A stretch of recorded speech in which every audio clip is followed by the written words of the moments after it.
ਓੰਕਾਰ ਸਤਿਨਾਮ। ਕਰਤਾ ਪੁਰਖ ਨਿਰਭਉ ਨਿਰਵੈਰ ਅਕਾਲ ਮੂਰਤ। ਅਜੂਨੀ ਸੈਭੰ ਗੁਰ ਪ੍ਰਸਾਦ। ਜਪ ਆਦਿ ਸਚ ਜੁਗਾਦਿ ਸਚ ਹੈ ਭੀ ਸਚ। ਨਾਨਕ ਹੋਸੀ ਭੀ ਸਚ। ਬਾਣੀ ਗੁਰੂ ਗੁਰੂ ਹੈ ਬਾਣੀ ਵਿੱਚ ਬਾਣੀ ਅੰਮ੍ਰਿਤ ਸਾਰੇ। ਗੁਰਬਾਣੀ ਕਹੈ ਸੇਵਕ ਜਨ ਮਾਨੈ ਪ੍ਰਤੱਖਿ ਗੁਰੂ ਨਿਸਤਾਰੇ। ਵਾਹਿਗੁਰੂ ਜੀ ਕਾ ਖਾਲਸਾ ਵਾਹਿਗੁਰੂ ਜੀ ਕੀ ਫਤਿਹ। ਪਰਮ ਸਨਮਾਨਯੋਗ ਜੁਗੋ ਜੁਗ ਅਟਲ ਚਵਰ ਛਤਰ ਤਖਤ ਦੇ ਮਾਲਕ, ਰਹਿਮਤਾਂ ਦੇ ਸਾਗਰ ਗੱਦੀ ਤੇ ਬਿਰਾਜਮਾਨ, ਜਾਗਦੀ ਜੋਤ ਹਾਜ਼ਰਾ ਹਜੂਰ ਜਾਹਰਾ ਜਹੂਰ ਸਰਬ ਕਲਾ ਭਰਪੂਰ। ਅੰਤਰ ਜਾਮੇ ਸਤਿਗੁਰੂ ਧੰਨ ਧੰਨ ਸ੍ਰੀ ਗੁਰੂ ਗ੍ਰੰਥ ਸਾਹਿਬ ਸੱਚੇ ਪਾਤਸ਼ਾਹ ਜੀ ਦੀ ਅਪਾਰ ਕਿਰਪਾ ਹੋਈ ਹੈ, ਰਹਿਮਤ ਹੋਈ ਹੈ। ਸਤਿਗੁਰਾਂ ਨੇ ਅੰਮ੍ਰਿਤ ਵੇਲਾ ਬਖਸ਼ਿਆ, ਅੰਮ੍ਰਿਤ ਵੇਲੇ ਤੋਂ ਹਾਜ਼ਰੀਆਂ ਭਰੀਆਂ, ਨਿਤਨੇਮ ਦੇ ਜਾਪ ਸਰਵਣ ਕੀਤੇ, ਜੋ ਹਰ ਰੋਜ਼ ਆਪਾਂ ਲੜੀਵਾਰ ਸਤਿਗੁਰਾਂ ਦੀ ਬਾਣੀ ਧੰਨ ਧੰਨ ਸ੍ਰੀ ਗੁਰੂ ਗ੍ਰੰਥ ਸਾਹਿਬ ਸੱਚੇ ਪਾਤਸ਼ਾਹ ਜੀ ਦੀ ਕਥਾ ਲੜੀਵਾਰ ਸਰਵਣ ਕਰਦੇ ਹਾਂ। ਸੰਧਿਆ ਦੀ ਰਾਤ ਦੀ ਬਾਣੀ ਜੋ ਹੈ ਕੀਰਤਨ ਸੋਹਲੇ ਦੀ ਆਪਾਂ ਹਰ ਰੋਜ਼ ਵਿਚਾਰ ਕਰਦੇ ਹਾਂ। ਦੋ ਸ਼ਬਦ ਜਿਹੜੇ ਨੇ ਧੰਨ ਗੁਰੂ ਨਾਨਕ ਦੇਵ ਸੱਚੇ ਪਾਤਸ਼ਾਹ ਜੀ ਦੇ, ਉਹ ਆਪਾਂ ਸਰਵਣ ਕੀਤੇ ਹਨ। ਅੱਜ ਤੀਸਰਾ ਸ਼ਬਦ ਜੋ ਹੈ ਧੰਨ ਗੁਰੂ ਨਾਨਕ ਦੇਵ ਸੱਚੇ ਪਾਤਸ਼ਾਹ ਜੀ ਦਾ ਰਾਗ ਧਨਾਸਰੀ ਮਹੱਲਾ ਪਹਿਲਾ। ਗਗਨ ਮੈਂ ਥਾਲ ਰਵ ਚੰਦ ਦੀਪਕ ਬਨੇ, ਤਾਰਕਾ ਮੰਡਲ ਜਨਕ ਮੋਤੀ, ਧੂਪ ਮਲ ਆਨ ਲੋ ਪਵਨ ਚਵਰੂ ਕਰੇ, ਸਗਲ ਬਨ ਰਾਏ ਫੂਲ ਅੰਤ ਜੋਤੀ। ਇਹ ਪਾਵਨ ਸ਼ਬਦ ਧੰਨ ਗੁਰੂ ਨਾਨਕ ਦੇਵ ਸੱਚੇ ਪਾਤਸ਼ਾਹ ਜੀ ਨੇ ਦੁਨੀਆ ਨੂੰ ਤਾਰਦੇ ਹੋਏ, ਸਤਿਗੁਰੂ ਜੀ ਜਦੋਂ ਜਗਨਨਾਥਪੁਰੀ ਉੱਥੇ ਪਹੁੰਚੇ ਹਨ, ਉੱਥੇ ਜਦੋਂ ਪਹੁੰਚੇ ਜਿਵੇਂ ਸਤਿਗੁਰੂ ਜੀ ਕੋਈ ਨਾ ਕੋਈ ਕੌਤਕ ਕਰਕੇ, ਜਿੱਥੇ ਜ਼ਿਆਦੀ ਭੀੜ ਹੁੰਦੀ ਸੀ, ਜਿੱਥੇ ਜ਼ਿਆਦਾ ਪਖੰਡ ਚੱਲਦਾ ਸੀ, ਸਤਿਗੁਰੂ ਜੀ ਉੱਥੇ ਜਾ ਕੇ ਪਹੁੰਚਦੇ ਸਨ। ਉਸ ਜਗਨਨਾਥਪੁਰੀ ਜਦੋਂ ਜਿਹੜੇ ਪਾਂਡੇ ਸਨ ਉਹ ਆਰਤੀ ਕਰ ਰਹੇ ਸਨ ਮੂਰਤੀ ਦੀ। ਜਿਵੇਂ ਧੰਨ ਗੁਰੂ ਨਾਨਕ ਦੇਵ ਸੱਚੇ ਪਾਤਸ਼ਾਹ ਜੀ ਹਰਿਦੁਆਰ ਗਏ, ਜਿਵੇਂ ਉਹ ਸੂਰਜ ਨੂੰ ਪਾਣੀ ਦਿੰਦੇ ਸਨ, ਤੇ ਸਤਿਗੁਰਾਂ ਨੇ ਆਪਣੇ ਖੇਤਾਂ ਨੂੰ ਕਰਤਾਰਪੁਰ ਸਾਹਿਬ ਪਾਣੀ ਦੇਣਾ ਸ਼ੁਰੂ ਕੀਤਾ। ਤੇ ਜਦੋਂ ਉਹਨਾਂ ਦਾ ਪਖੰਡ ਜਿਹੜਾ ਸੀਗਾ ਕਿ ਉਹ ਕਹਿੰਦੇ ਤੁਸੀਂ ਕੀ ਕਰ ਰਹੇ ਹੋ, ਕਹਿੰਦੇ ਅਸੀਂ ਆਪਣੇ ਖੇਤਾਂ ਨੂੰ ਪਾਣੀ ਦੇ ਰਹੇ ਹਾਂ।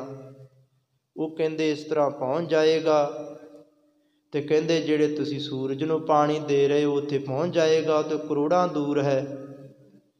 ਇਸ ਤਰ੍ਹਾਂ ਸਤਿਗੁਰਾਂ ਨੇ ਉਹਨਾਂ ਨੂੰ ਵਹਿਮਾਂ ਭਰਮਾਂ ਚੋਂ ਕੱਢ ਕੇ ਗੁਰਮਤਿ ਦੇ ਰਸਤੇ ਤੇ ਰੱਬ ਦੇ ਰਸਤੇ ਤੇ ਤੋਰਿਆ। ਇਹ ਪਾਂਡੇ ਜਿਹੜੇ ਨੇ ਮੂਰਤੀਆਂ ਦੇ ਅੱਗੇ ਆਰਤੀ ਕਰਦੇ ਨੇ, ਖਲੋ ਕੇ ਦੀਵੇ ਜਗਾ ਕੇ ਆਰਤੀ ਕਰਦੇ ਨੇ, ਤੇ ਸਤਿਗੁਰੂ ਜੀ ਸਾਰਾ ਉਹ ਵਰਤਾਰਾ ਦੇਖ ਰਹੇ ਨੇ। ਜਦੋਂ ਇਹ ਆਰਤੀ ਕਰਨ ਲੱਗੇ ਖਲੋ ਕੇ, ਤੇ ਧੰਨ ਗੁਰੂ ਨਾਨਕ ਦੇਵ ਸੱਚੇ ਪਾਤਸ਼ਾਹ ਜੀ ਬੈਠੇ ਰਹੇ, ਉੱਠੇ ਨਾ।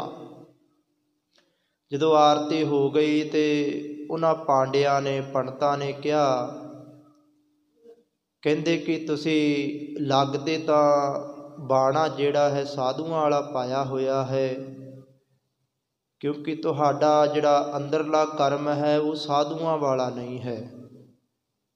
धन गुरु नानक देव सच्चे पातशाह जी कहते क्यों? कहते असी परमात्मा की आरती कर रहे हाँ, मूर्तियां दे अगे खलोते हाँ, पर तुसी क्यों नहीं खलोते? सतगुਰਾਂ ने कहा असी तो सारी आरती हुंदी वेख रहे हाँ।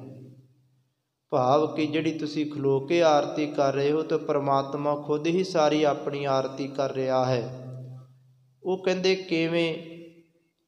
ते धन गुरु नानक देव सच्चे पातशाह जी कहते गगन मै थाल। कहते जिहड़ा आकाश है ना, आकाश ये गगन जिहड़ा आकाश है ये थाल है साडा, उस परमात्मा का थाल है। कहते इस थाल दे विच रव चंद भाव कि सूरज रव ते चंद्रमा ये दो दीवे ने, जग रहे ने सदा वास्ते परमात्मा दे।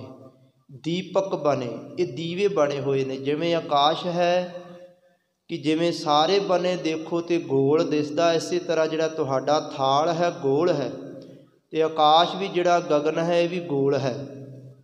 फिर कहते चंद्रमा ते सूरज जिहड़े दीवे ने, जिहड़े सदा उहदे जग रहे ने। कहते तारका मंडल जनक मोती कि ये जिहड़े तेल दे भाव कि जद तुसी दीवे जगाउंदे हो, जिवें तारकां जिहड़े तारे ने ये घुम रहे ने, जिवें तुसी आरती नूं घुमाउंदे हो, दीविਆਂ नूं घुमाउंदे हो, जिहड़े तारे ने अपने आप घुम रहे ने, तुरे फिर रहे ने। ये उस परमात्मा की आरती हो रही है। जदों इस तरह सतगुरु धन गुरु नानक देव सच्चे पातशाह जी ने उन्होंने समझाया, फिर कहते कि वो जो क्या उन्होंने कहा कि चलो ठीक है, ये गल तो मान लेने हाँ, असी तो धूप समग्री दिखा रहे हाँ, तो वो किहड़ी धूप समग्री दिखा रहे हो? परमात्मा किहड़ी दिखा रहा है? ते सतगुरु जी कहते धूप मल आन लो। कहते जी धूप समग्री है ना, पवन चवरो करे, धूप मल आन लो पवन चवरो करे। जिहड़ी धूप मल आन लो है, कहते जिवें चंदन दे दरख्त ने, मलियागर पहाड़ है। कहते उत्थे जदों आपां बंबे वल जाइए, जगतेश्वर वल, कहते उत्थे जदों वांस आपस दे विच रगड़दे ने, वो दरख्तां नूं जदों अग लगदी है सुक्की जंगल नूं, ते कहते जिहड़े विच चंदन ने वो जदों चंदन सड़दे ने, जदों हवा चलदी है तो वो सारे संसार नूं सुगंधी पहुँच रही है। तो धन गुरु नानक देव सच्चे पातशाह कहते धूप मल आन लो, मलियागर की गल करते हैं। कहते वो जी धूप है वो अपने आप परमात्मा दे रहा है, सारिਆਂ नूं उहदी आरती हो रही है।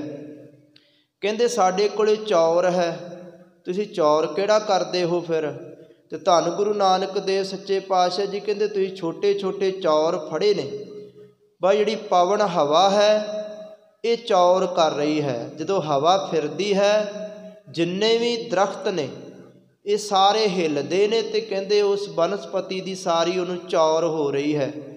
ये सतगुरु जी निर्गुण स्वरूप की गल कर रहे हैं। निर्गुण स्वरूप किनू क्या है? जिवें परमात्मा जरे जरे दे विच समाया होया है। जिहड़ा सरगुण स्वरूप कहा जाता है, जिवें धन गुरु ग्रंथ साहिब जी शरीर करके बैठे ने, इहनूं सरगुण स्वरूप कहा जाता है कि सानू दर्शन दे रहे ने। ते इहो ही सतगुरु जी जिहड़े निर्गुण स्वरूप हो जाते ने, वो जरे जरे दे विच वो आप समाए हुए ने, उहदी जोत समाई हुई है। तो सतगुरु जी कहते जिहड़ी ये चौर है ये हवा कर रही है, जिहड़ी सारी बनस्पति हिलदी है हवा दे नाल, ते ये भाव की चौर हो रही है। सगल बनराए फूल अंत ज्योति, सारी ये जिहड़ी बनस्पति है हिल रही है। जिहड़ी चंदन जदों धूप धुख रही है, तो सतगुरां ने फिर कहा जिहड़ी चौर जिहड़ी हो रही है ये किवें है? तो फिर सतगुरां ने कहा बनस्पति दी। फिर कहते वो आरती किहो जी हो रही है उस परमात्मा दी? फिर सतगुरु जी कहते तेरी कैसी आरती होए। कहते किहो जी आरती होए? कहते भव खंडना तेरी आरती ਉਹਦੇ ਅੱਗੇ ਉਸਤਤ ਕੀਤੀ कि परमात्मा ਦੀ ਜਿਹੜੀ ਖੰਡਾਂ ਬ੍ਰਹਮੰਡਾਂ ਦਾ परमेश्वर मालक है ਉਹਦੀ आरती अपने आप सारी हो रही है। ਜਿਹੜੇ ਤੁਸੀਂ ਫੁੱਲ ਵਰਖਾ ਰਹੇ ਹੋ ਤੇ ਕਹਿੰਦੇ ਜਦੋਂ ਇਹ ਬਨਸਪਤੀ ਖਿੜਦੀ ਹੈ ਇਹਨੂੰ ਫੁੱਲ ਲੱਗਦੇ ਨੇ ਆਪਣੇ ਆਪ ਖਿੜ ਜਾਂਦੇ ਨੇ ਜਦੋਂ ਇਹ ਉਹਦੇ ਅੱਗੇ ਅਰਪਣ ਹੋ ਰਹੇ ਨੇ परमात्मा ਦੇ ਅੱਗੇ। ਇਹ ਐਸੀ ਆਰਤੀ ਹੋ ਰਹੀ ਉਹ ਖੁਦ ਆਪਣੀ ਆਰਤੀ ਕਰ ਰਿਹਾ ਹੈ। ਫਿਰ ਉਹਨਾਂ ਨੇ ਕਿਹਾ ਕਿ ਅਸੀਂ ਤਾਂ ਆਰਤੀ ਕਰਦਿਆਂ ਹੋਇਆਂ ਟੱਲ ਵੀ ਖੜਕਾ ਰਹੇ ਹਾਂ, ਨਗਾਰੇ ਵੱਜ ਰਹੇ ਨੇ, ਧੌਂਸੇ ਵਜਾ ਰਹੇ ਹਾਂ, ਤੇ ਉਹ परमात्मा ਕੀ ਵਜਾ ਰਿਹਾ ਹੈ। ਫਿਰ ਸਤਿਗੁਰੂ ਜੀ ਕਹਿੰਦੇ ਅਨਹਤਾ ਸ਼ਬਦ ਵਾਜੰਤ ਭੇਰੀ। ਕਹਿੰਦੇ ਜਿਹੜੇ ਅਨਹਤ ਦੇ ਸ਼ਬਦ ਨੇ, ਅਨਹਤਾ ਨਾਸ ਤੋਂ ਰਹਿਤ ਜਿਹੜੀ ਸਾਰੀ ਦੁਨੀਆ ਬੋਲ ਰਹੀ ਹੈ ਆਪੋ ਆਪਣੇ ਬੋਲ, ਕਹਿੰਦੇ ਉਹਦੇ ਸ਼ਬਦ ਵੱਜ ਰਹੇ ਨੇ। ਕਿਤੇ ਕੀਰਤਨ ਹੋ ਰਿਹਾ ਹੈ, ਕਿਤੇ ਕਥਾ ਹੋ ਰਹੀ ਹੈ, ਕਹਿੰਦੇ ਸਾਰੇ ਉਹਦੇ ਸ਼ਬਦ ਨੇ। ਜਦੋਂ ਗੁਰਮੁਖ ਜਨ ਨਾਮ ਜਪਦੇ ਨੇ, ਕਹਿੰਦੇ ਜਦੋਂ ਬ੍ਰਹਮ ਦੇ ਵਿੱਚ ਪਹੁੰਚ ਜਾਂਦਾ ਉਦੋਂ ਅਨਹਤ ਜਿਹੜੇ ਵੱਜਦੇ ਨੇ, ਕਹਿੰਦੇ ਉਹਦੇ ਸਾਰੇ ਵਾਜੇ ਵੱਜ ਰਹੇ ਨੇ। ਤਾਂ ਸਤਿਗੁਰੂ ਜੀ ਸਮਝਾਉਂਦੇ ਵਾਜੰਤ ਭੇਰੀ, ਭੇਰੀਆਂ ਤੇ ਨਗਾਰੇ ਜਿਹੜੇ ਇਹ ਵੱਜ ਰਹੇ ਨੇ, ਇਹ ਸਾਰਾ ਸੰਸਾਰ ਬੋਲ ਰਿਹਾ ਹੈ ਤੇ ਕਹਿੰਦੇ ਉਹਦੀ ਆਵਾਜ਼ ਹੀ ਹੈ ਸਾਰੀ। ਤਾਂ ਸਤਿਗੁਰੂ ਜੀ ਫਿਰ ਸਮਝਾਉਂਦੇ ਨੇ ਰਹਾਉ ਦੀ ਤੁਕ ਦੇ ਵਿੱਚ। ਫਿਰ ਉਹਨਾਂ ਨੇ ਕਿਹਾ, ਕਹਿੰਦੇ ਕਿ ਚਲੋ ਠੀਕ ਹੈ, ਉਹ परमात्मा कैसा है, ਹੁਣ ਉਸ परमात्मा ਬਾਰੇ ਦੱਸੋ ਉਹ ਕਿੱਦਾਂ ਦਾ ਹੈ। ਤੇ ਸਤਿਗੁਰਾਂ ਨੇ ਕਿਹਾ ਕਿ ਉਹ ਜਿਹੜਾ परमात्मा ਹੈ ਸਹਿਸ ਤਵ ਨੈਣ, ਸਹਿਸ ਕਹਿੰਦੇ ਨੇ ਹਜ਼ਾਰਾਂ ਨੂੰ, ਕਿ ਉਸ परमात्मा ਦੇ ਹਜ਼ਾਰਾਂ ਹੀ ਨੈਣ ਨੇ। ਆਪਾਂ ਸਾਰਾ ਸੰਸਾਰ ਦੇਖ ਰਿਹਾ ਹੈ, ਕਹਿੰਦੇ ਉਹਦੇ ਨੈਣ ਹੀ ਨੇ ਸਾਰੇ, ਉਹ ਸਾਰਿਆਂ ਨੂੰ ਸਾਰਿਆਂ ਦੇ ਵਿੱਚ ਦੀ ਦੇਖ ਰਿਹਾ ਹੈ। ਕਹਿੰਦੇ ਹਜ਼ਾਰਾਂ ਉਹਦੇ ਨੈਣ ਨੇ। ਫਿਰ ਕਹਿੰਦੇ ਨਨ ਨੈਣ ਹੈ ਤੋਹੇ ਕੋ। ਫਿਰ ਕਹਿੰਦੇ ਕਿ ਜਿਹੜਾ ਸਰਗੁਣ ਸਰੂਪ ਹੈ ਉਹਦੇ ਨੈਣ ਨੇ, ਉਹ ਦੇਖ ਰਿਹਾ ਹੈ। ਜਿਹੜਾ ਨਰਗੁਣ ਸਰੂਪ ਹੈ ਸਤਿਗੁਰੂ ਜੀ ਕਹਿੰਦੇ ਉਹਦੇ ਕੋਈ ਵੀ ਨੈਣ ਨਹੀਂ, ਉਹਦੀਆਂ ਕੋਈ ਵੀ ਅੱਖਾਂ ਨਹੀਂ ਗੀਆਂ, ਕਿਉਂਕਿ ਉਹ परमात्मा ਐਸਾ ਹੈ। ਤਾਂ ਸਤਿਗੁਰੂ ਜੀ ਕਹਿੰਦੇ ਸਹਿਸ ਮੂਰਤ, ਕਹਿੰਦੇ ਕਿ ਉਹਨਾਂ ਨੇ ਕਿਹਾ ਅਸੀਂ ਤਾਂ ਮੂਰਤੀ ਅੱਗੇ शिव जी ਦੀ ਬਣੀ ਹੈ, ਰਾਮ ਦੀ ਮੂਰਤੀ ਬਣੀ ਹੈ, ਵਿਸ਼ਨੂੰ ਦੀ ਬਣੀ ਹੈ, ਇਹਦੇ ਅੱਗੇ ਆਰਤੀ ਕਰ ਰਹੇ ਹਾਂ। ਤੇ ਉਹ ਤੁਸੀਂ ਕਿਹੜੀ, ਉਹ परमात्मा ਕਿਹੜੀ ਮੂਰਤੀ ਅੱਗੇ ਆਰਤੀ ਕਰਦਾ ਹੈ, ਉਹ ਕਿਹੋ ਜਿਹਾ ਹੈ। ਸਤਿਗੁਰੂ ਜੀ ਕਹਿੰਦੇ ਸਹਿਸ ਮੂਰਤ, ਕਹਿੰਦੇ ਸਾਰੀਆਂ ਮੂਰਤੀਆਂ ਉਹਦੀਆਂ ਹੀ ਨੇ। ਬ੍ਰਹਮਾ ਵਿਸ਼ਨੂੰ ਮਹੇਸ਼ ਜਿਹੜੇ ਦੇਵਤੇ ਨੇ 33 ਕਰੋੜ, ਸਾਰਾ ਸੰਸਾਰ ਕਹਿੰਦੇ ਉਹਦੀਆਂ ਮੂਰਤੀਆਂ ਨੇ, ਹਜ਼ਾਰਾਂ ਹੀ ਮੂਰਤੀਆਂ ਨੇ। ਨਨਾ ਏਕ ਤੋਹੀ, ਕਹਿੰਦੇ ਉਹਦੀ ਕੋਈ ਵੀ ਮੂਰਤੀ ਨਹੀਂ ਹੈ। ਹੁਣ ਸਤਿਗੁਰਾਂ ਨੇ ਨਿਰਗੁਣ ਤੇ ਸਰਗੁਣ ਦੀ ਗੱਲ ਕੀਤੀ ਹੈ, ਕਹਿੰਦੇ ਉਹਦੀਆਂ ਸਾਰੀਆਂ ਮੂਰਤੀਆਂ ਵੀ ਨੇ ਤੇ ਹੈ ਵੀ ਨਹੀਂ, ਉਹ ਐਸਾ परमात्मा ਹੈ। ਕਹਿੰਦੇ ਸਹਿਸ ਪਦ ਬਿਮਲ, ਉਹ ਕਹਿੰਦੇ ਇਹਦੀ ਚਰਨਾਂ ਕਮਲਾਂ ਦੇ ਉੱਤੇ ਫੁੱਲ ਚੜਾਉਨੇ ਹਾਂ। ਪਦ ਕਹਿੰਦੇ ਨੇ ਪੈਰ ਨੂੰ, ਪੱਗ ਨੂੰ, ਤੇ ਕਹਿੰਦੇ ਅਸੀਂ ਉਹਨੇ ਚੜਾਉਨੇ ਹਾਂ। ਤੇ ਉਹ ਤੁਸੀਂ ਉਹ ਕਿੱਥੇ ਚੜਾਏ, ਕਹਿੰਦੇ ਜਿਹੜਾ ਸਾਰਾ ਸੰਸਾਰ ਹੈ ਉਹਦੇ ਪੈਰ ਹੀ ਨੇ, ਕਿਉਂਕਿ ਉਹ ਜਿੰਨਾ ਹੈ ਸਭ ਸੰਸਾਰ ਚੱਲ ਰਿਹਾ ਹੈ ਉਹਦੇ ਪੈਰਾਂ ਦੇ ਨਾਲ ਚੱਲ ਰਿਹਾ ਹੈ। ਤੇ ਕਹਿੰਦੇ ਸਾਰੇ ਉਹਦੇ ਹਜ਼ਾਰਾਂ ਹੀ ਪੈਰ ਨੇ। ਨਨ ਏਕ ਪਦ, ਕਹਿੰਦੇ ਇੱਕ ਵੀ ਪੈਰ ਨਹੀਂ ਹੈਗਾ ਉਹਦਾ। ਫਿਰ ਦੂਸਰਾ ਨਿਰਗੁਣ ਸਰੂਪ ਕਹਿੰਦੇ ਨੇ, ਕਹਿੰਦੇ ਇੱਕ ਵੀ ਪੈਰ ਨਹੀਂ ਉਹਦਾ, ਨਹੀਂ ਤੇ ਹਜ਼ਾਰਾਂ ਪੈਰ ਨੇ ਪਰ ਇੱਕ ਵੀ ਨਹੀਂ ਹੈ। ਉਹ परमात्मा ਐਸਾ ਹੈ। ਗੰਧ ਬਿਨ, ਕਹਿੰਦੇ ਕਿ ਜਿਹੜੀ ਸੁਗੰਧੀ ਨਾਸਕਾ ਥਾਣੀ ਲੈਂਦੇ ਹਾਂ ਅਸੀਂ, ਇੰਦਰੀਆ ਥਾਣੀ ਜਿਹੜੀ ਅਸੀਂ ਦੇਵਤਿਆਂ ਨੂੰ ਦਿੰਦੇ ਹਾਂ, ਤੇ ਉਹ ਕਿਵੇਂ, ਕਹਿੰਦੇ ਸਾਰੀਆਂ ਨਾਸਕਾਂ ਸਾਰੇ ਇੰਦਰੇ ਉਸ परमात्मा ਦੇ ਨੇ। ਤੇ ਪਰ ਸਹਿਸ ਤਵ ਗੰਧ, ਕਹਿੰਦੇ ਹਜ਼ਾਰਾਂ ਹੀ ਨੇ ਪਰ ਹੈ ਵੀ ਨਹੀਂ। ਹੁਣ ਸਤਿਗੁਰੂ ਜੀ ਕਹਿੰਦੇ ਇਹ ਚਲਤ ਮੋਹੀ, ਇਸ ਤਰ੍ਹਾਂ ਕਰਕੇ ਭਾਵ ਕਿ ਉਹ परमात्मा ਦੀ ਸਾਰੀ ਜਿਹੜੀ ਖੇਡ ਹੈ, ਉਹ ਕੌਤਕ ਹੈ, ਉਹ ਚੱਲ ਰਿਹਾ ਹੈ ਤੇ ਉਹ ਸਾਰਿਆਂ ਨੂੰ ਮੋਹੀ ਮੋਹ ਰਿਹਾ ਹੈ। ਧੰਨ ਗੁਰੂ ਨਾਨਕ ਦੇਵ ਸੱਚੇ ਪਾਤਸ਼ਾਹ ਜੀ ਕਹਿੰਦੇ ਇਸ ਕਰਕੇ ਅਸੀਂ ਵੀ ਉਹਦੇ ਤੋਂ ਮੋਹੇ ਗਏ ਹਾਂ। ਉਹ परमात्मा ਕੈਸਾ ਹੈ, ਉਹਦਾ ਸਾਰਾ ਕੁਝ ਹੈ ਤੇ ਹੈ ਵੀ ਨਹੀਂ, ਉਹ परमात्मा ਐਸਾ ਹੈ। ਤਾਂ ਸਤਿਗੁਰੂ ਜੀ ਕਹਿੰਦੇ ਸਭ ਮਹਿ ਜੋਤ, ਜੋਤ ਹੈ ਸੋਏ। ਕਹਿੰਦੇ ਜਿਹੜੀਆਂ ਤੁਸੀਂ ਜੋਤਾਂ ਜਗਾਉਂਦੇ ਹੋ ਨਾ, ਅਖੰਡ ਜੋਤਾਂ ਜਗਾ ਰਹੇ ਹੋ, ਤੇ ਕਹਿੰਦੇ ਅਖੰਡ ਜੋਤ ਉਹਦੀ ਸਦਾ ਹੀ ਜਗ ਰਹੀ ਹੈ, ਜਿਹੜੀ ਕਦੇ ਨਾ ਬੁਝਣ ਵਾਲੀ। ਕਿਉਂਕਿ ਮਨੁੱਖ ਤਾਂ ਮਰ ਜਾਂਦਾ ਹੈ, ਉਹਦੀ ਆਤਮਾ ਜੋਤ ਤਾਂ ਸਦਾ ਜਾਗਦੀ ਰਹਿੰਦੀ, ਆਤਮਾ ਕਦੇ ਨਹੀਂ ਮਰਦੀ। ਕਹਿੰਦੇ ਇਸੇ ਤਰ੍ਹਾਂ ਉਹਦੀ ਜਿਹੜੀ ਅਖੰਡ ਜੋਤ ਹੈ, ਸਾਰੇ ਸੰਸਾਰ ਦੇ ਵਿੱਚ, ਪਸ਼ੂਆਂ ਦੇ ਵਿੱਚ, ਪੰਛੀਆਂ ਦੇ ਵਿੱਚ, ਦਰਖਤਾਂ ਦੇ ਵਿੱਚ ਉਹਦੀ ਸਾਰੀ ਜੋਤ ਸਦਾ ਹੀ ਜਗ ਰਹੀ ਹੈ, ਕਦੇ ਨਾ ਬੁਝਣ ਵਾਲੀ ਉਹ ਜੋਤ। ਸਭ ਮਹਿ ਜੋਤ ਜੋਤ ਹੈ ਸੋਏ, ਕਦੇ ਨਾ ਬੁਝਣ ਵਾਲੀ ਜਿਹੜੀ ਜੋਤ ਸਦਾ ਹੀ ਉਹਦੇ ਜਗ ਰਹੀ ਹੈ, ਅਖੰਡ ਜੋਤ। ਕਿਉਂਕਿ ਸਤਿਗੁਰੂ ਜੀ ਕਹਿੰਦੇ ਜਾਗਤ ਜੋਤ ਜਪੈ ਨਿਸਬਾਸਰ, ਏਕ ਬਿਨਾ ਮਨ ਨੈਕ ਨ ਆਨੈ। ਇੱਥੇ ਸਤਿਗੁਰੂ ਜੀ ਕਹਿੰਦੇ ਜਿਹੜੀ ਜਾਗਦੀ ਜੋਤ ਹੈ ਉਹਨੂੰ ਮੰਨਣਾ ਹੈ। ਜਾਗਦੀ ਜੋਤ ਕਿਹੜੀ ਹੈ? ਪਰਮਾਤਮਾ ਸਦੇਵੀ। ਜਿਹੜੀਆਂ ਅੰਦਰ ਸਾਡੀਆਂ ਜੋਤਾਂ ਪਾਪਾਂ ਦੇ ਕਰਕੇ ਬੁਝੀਆਂ ਹੋਈਆਂ ਨੇ, ਦੱਬੀਆਂ ਹੋਈਆਂ ਨੇ, ਜਦੋਂ ਕਹਿੰਦੇ ਕਿ ਉਸ ਜੋਤ ਦਾ ਆਰਾਧਨ ਕਰੀਏ, ਵਾਹਿਗੁਰੂ ਦਾ, ਅਸਲ ਜੋਤ ਜਿਹੜੀ ਆ ਉਹਦਾ ਅੰਦਰ ਪ੍ਰਕਾਸ਼ ਹੋ ਜਾਂਦਾ ਹੈ। ਤਾਂ ਸਤਿਗੁਰੂ ਜੀ ਕਹਿੰਦੇ ਸਾਰਿਆਂ ਦੇ ਵਿੱਚ ਉਹਦੀ ਜੋਤ ਜਗ ਰਹੀ ਹੈ। ਤਿਸ ਦਾ ਚਾਨਣ ਸਭ ਮਹਿ ਚਾਨਣ ਹੋਵੇ, ਸਾਰਿਆਂ ਦੇ ਵਿੱਚ ਉਹਦਾ ਪ੍ਰਕਾਸ਼ ਹੈ। ਕਿਉਂਕਿ ਆਪਾਂ ਉਹਦੀ ਜੋਤ ਕਰਕੇ, ਉਹਦੇ ਪ੍ਰਕਾਸ਼ ਕਰਕੇ ਹੀ ਸਾਡੇ ਸਵਾਸ ਚੱਲ ਰਹੇ ਨੇ। ਜਦੋਂ ਉਹ ਆਪਣੀ ਜੋਤ ਅੰਦਰੋਂ ਕੱਢ ਲੈਂਦਾ ਹੈ ਤੇ ਉਦੋਂ ਸਰੀਰ ਜਿਹੜਾ ਹੈ ਖਤਮ ਹੋ ਜਾਂਦਾ ਹੈ, ਪੰਜਾਂ ਤੱਤਾਂ ਦੇ ਵਿੱਚ ਮਿਲ ਜਾਂਦਾ ਹੈ। ਤੇ ਫਿਰ ਸਤਿਗੁਰਾਂ ਨੂੰ ਉਹਨਾਂ ਪੰਡਤਾਂ ਨੇ ਕਿਹਾ ਕਿ ਜੋਤ ਜਗਾਉਣ ਦਾ ਤਾਂ ਤੁਸੀਂ ਦੱਸ ਦਿੱਤਾ ਹੈ, ਪਰ ਉਹਦੀ ਜੋਤ ਜਗਾਉਂਦਾ ਕੌਣ ਹੈ? ਕਿ ਉਹਦੀ ਜੋਤ ਜਗਾਉਂਦਾ, ਅਸੀਂ ਤਾਂ ਜੋਤਾਂ ਜਗਾਉਂਦੇ ਹਾਂ, ਪਰ ਉਹਦੀ ਜੋਤ ਕੌਣ ਜਗਾ ਰਿਹਾ ਹੈ? ਤੇ ਜਗੂਗੀ ਕਿਵੇਂ? ਕਹਿੰਦੇ ਗੁਰ ਸਾਖੀ, ਗੁਰੂ ਦੀ ਕਿਰਪਾ ਦੇ ਨਾਲ, ਪਰਮਾਤਮਾ ਦੀ ਕਿਰਪਾ ਦੇ ਨਾਲ ਜੋਤ ਪ੍ਰਗਟ ਹੋਏ। ਇੱਥੇ ਤਾਂ ਧੰਨ ਗੁਰੂ ਨਾਨਕ ਦੇਵ ਸੱਚੇ ਪਾਤਸ਼ਾਹ ਜੀ ਕਹਿੰਦੇ ਕਿ ਉਹ ਜੋਤ ਜਿਹੜੀ ਹੈ ਉਹਨੂੰ ਜਪਣ ਦੇ ਨਾਲ ਹੀ ਅੰਦਰ ਉਹ ਜੋਤ ਜਿਹੜੀ ਹੈ ਪ੍ਰਗਟ ਹੁੰਦੀ ਹੈ ਤੇ ਉਹ ਕਿਰਪਾ ਕਰ ਦਿੰਦਾ ਹੈ। ਤਾਂ ਸਤਿਗੁਰੂ ਜੀ ਕਹਿੰਦੇ ਗੁਰ ਸਾਖੀ, ਗੁਰੂ ਦੀ ਸਿੱਖਿਆ ਦੇ ਨਾਲ, ਗੁਰਮਤ ਦੇ ਨਾਲ, ਉਹਨੂੰ ਜਪਣ ਦੇ ਨਾਲ ਅੰਦਰ ਜਿਹੜੀ ਹੈ ਜੋਤ ਉਹ ਜਗ ਜਾਂਦੀ ਹੈ।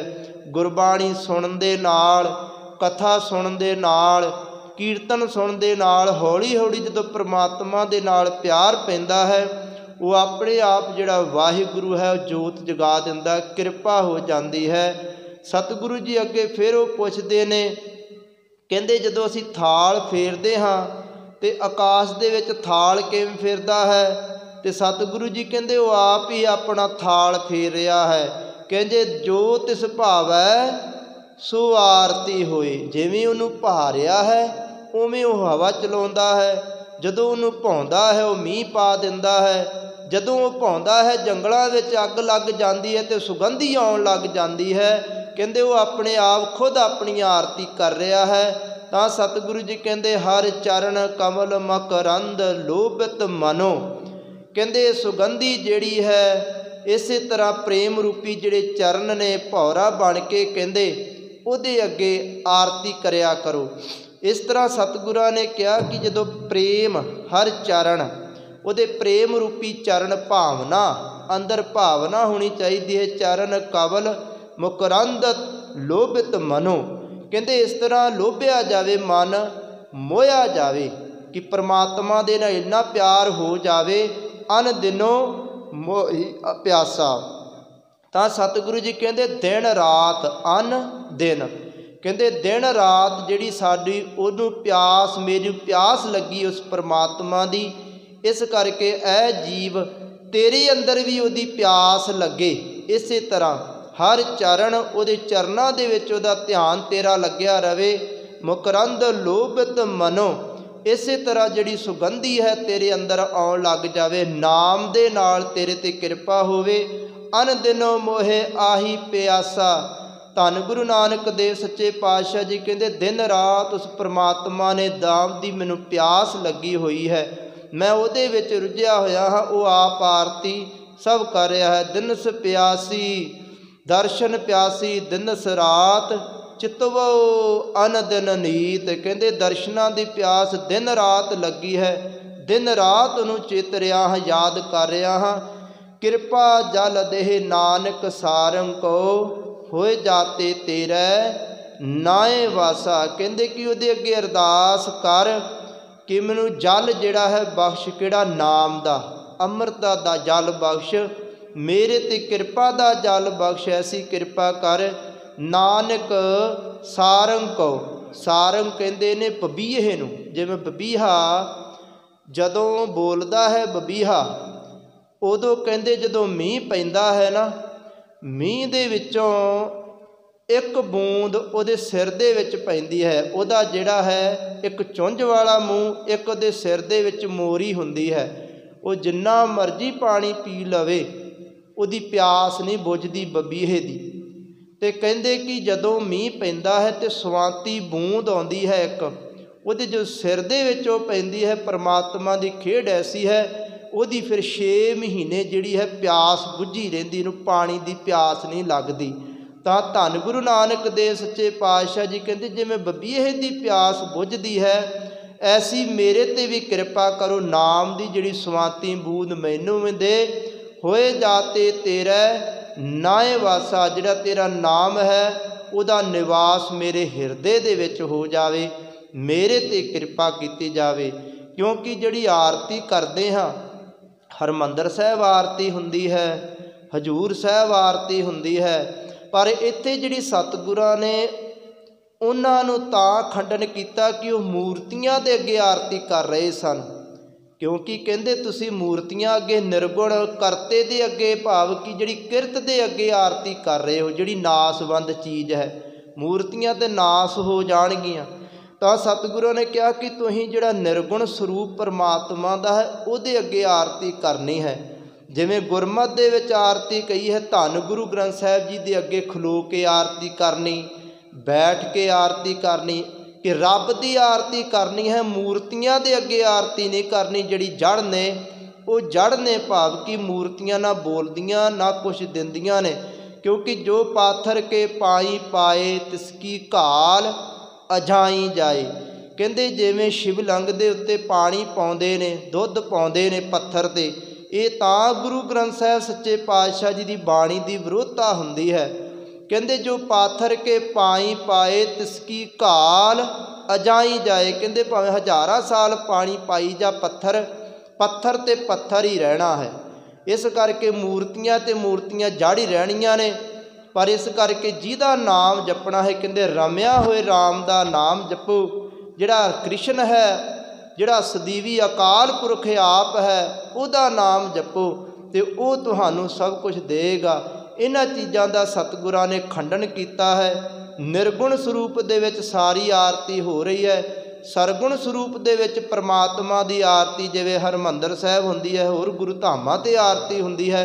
ਇਹ ਸਰਗੁਣ ਸਰੂਪ ਧੰਨ ਗੁਰੂ ਗ੍ਰੰਥ ਸਾਹਿਬ ਜੀ ਦਰਸ਼ਨ ਦੇ ਰਹੇ ਨੇ, ਇਹਨਾਂ ਦੀ ਖਲੋ ਕੇ ਉਸਤਤ ਕੀਤੀ ਜਾਂਦੀ। ਜਦੋਂ ਸਰਗੁਣ ਦੀ ਉਸਤਤ ਕਰੀਏ ਤੇ ਕਿਰਪਾ ਐਸੀ ਹੋ ਜਾਂਦੀ ਹੈ, ਨਿਰਗੁਣ ਦਾ ਆਪਣੇ ਆਪ ਹੀ ਦਰਸ਼ਨ ਹੋਣੇ ਸ਼ੁਰੂ ਹੋ ਜਾਂਦੇ ਨੇ। ਐਸੀ ਕਿਰਪਾ ਹੁੰਦੀ ਹੈ। ਤਾਂ ਸਤਿਗੁਰੂ ਜੀ ਕਹਿੰਦੇ ਉਹਦੇ ਅੱਗੇ ਬੇਨਤੀ ਕਰੀਏ, ਮੈਨੂੰ ਵੀ ਨਾਮ ਦੀ ਪਿਆਸ ਲੱਗੀ ਹੈ, ਤੁਹਾਡੇ ਅੰਦਰ ਵੀ ਨਾਮ ਦੀ ਪਿਆਸ ਜਾਗੇ। ਕਿਰਪਾ ਜਲ ਦੇਹ ਨਾਨਕ ਸਾਰੰਗ ਕਉ, ਹੋਏ ਜਾਤੇ ਤੇਰਾ ਨਾਏ ਵਾਸਾ। ਸੋ ਇੰਨੀਆਂ ਬੇਨਤੀਆਂ ਪ੍ਰਵਾਨ ਕਰਨੀਆਂ, ਹੋਈਆਂ ਭੁੱਲਾਂ ਦੀ ਖਿਮਾ। ਆਨੰਦ ਸਾਹਿਬ ਦਾ ਜਾਪ ਕਰੀਏ, ਅਰਦਾਸ ਦੇ ਵਿੱਚ ਸ਼ਾਮਲ ਹੋਈਏ। ਵਾਹਿਗੁਰੂ ਜੀ ਕਾ ਖਾਲਸਾ, ਵਾਹਿਗੁਰੂ ਜੀ ਕੀ ਫਤਿਹ। ਰਾਮ ਕਲੀ ਮਹੱਲਾ ਤੀਜਾ। ਆਨੰਦ ਇੱਕ ਓੰਕਾਰ ਸਤਿਗੁਰ ਪ੍ਰਸਾਦ। ਆਨੰਦ ਭਇਆ ਮੇਰੀ ਮਾਏ, ਸਤਿਗੁਰੂ ਮੈਂ ਪਾਇਆ। ਸਤਿਗੁਰ ਤਾਂ ਪਾਇਆ ਸਹਿਜ ਸੇਤੀ, ਮਨ ਵਜੀਆਂ ਵਾਧਾਈਆਂ। ਰਾਗ ਰਤਨ ਪਰਵਾਰ ਭਰੀਆਂ, ਸ਼ਬਦ ਗਾਵਣ ਆਈਆਂ। ਸ਼ਬਦੁ ਤਾਂ ਗਾਵੋ ਹਰਿ ਕੇਰਾ, ਮਨ ਜਿਨੀ ਵਸਾਇਆ। ਕਹੈ ਨਾਨਕ ਆਨੰਦ ਹੋਆ, ਸਤਿਗੁਰੂ ਮੈਂ ਪਾਇਆ। ਏ ਮਨ ਮੇਰਿਆ